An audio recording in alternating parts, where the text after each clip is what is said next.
রাজধানীর সবচেয়ে পুরনো এবং বড় পাইকারি বাজার বঙ্গবাজারে ঢাকা দক্ষিণ সিটি কর্পোরেশন নতুন করে বহুতল ভবন নির্মাণ করতে যাচ্ছে, যার কারণে পুরনো যেই অস্থায়ী দোকানগুলো ছিল, অর্থাৎ গত বছর অগ্নিকাণ্ডের পর আবারও অস্থায়ীভাবে যে সকল দোকান বসানো হয়েছিল সে সকল দোকান অপসারণ করার জন্য যেই ব্যবস্থাগুলো নেওয়া হয়েছিল, তার পরবর্তী সময়ে ব্যবসায়ীদের যেই বাঁশ ছিল কিংবা দোকানের মালামাল ছিল সেগুলো সাধারণ ভবঘুরে মানুষ যারা ছিলেন তারা নিয়ে যাচ্ছিলেন। ব্যবসায়ীরা শুধু দাঁড়িয়ে দাঁড়িয়ে দেখছিলেন তাদের ঘরগুলো কিভাবে ভাঙা হয় এবং সেই ঘর ভাঙার পরে তাদের যে মালামাল, অনেকেই অভিযোগ করেছেন যে মালামাল তারা খুঁজে পাননি, কিংবা অনেকেই অভিযোগ করেছেন তাদেরকে না জানিয়েই তাদের দোকানকে অপসারণ করা হয়েছে।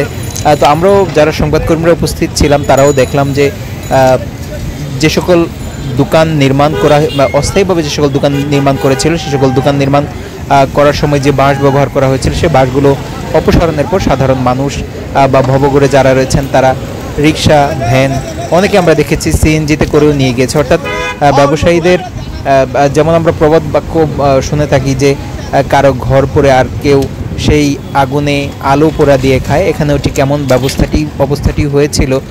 দেখতেই পাচ্ছেন আপনারা সরাসরি যে ব্যবসায়ীদের যেই ঘর ভাঙা হচ্ছিল সেগুলো কিন্তু মানুষজন রিক্সায় করে এভাবে নিয়ে যাচ্ছিল, ভ্যানে করে নিয়ে যাচ্ছিল। অনেকেই তাদের কাছে জিজ্ঞেস করেছেন যে কেন এগুলো নিয়ে যাচ্ছে, তারা কিন্তু কেউ কোনো সদুত্তর দিতে পারেনি।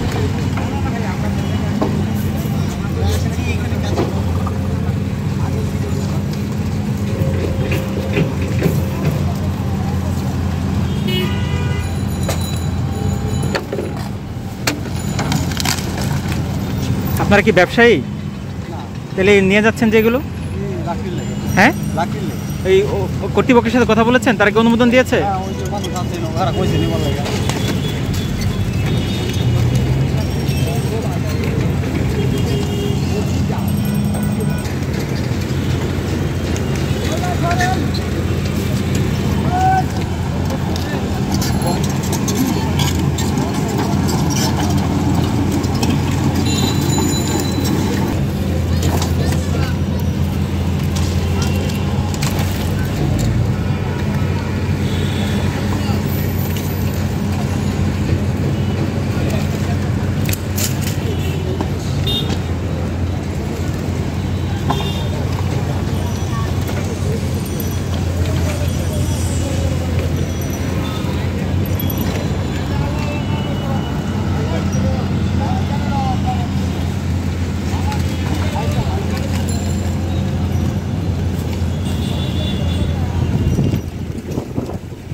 কাকা, আপনারা কি ব্যবসায়ী এখানকার?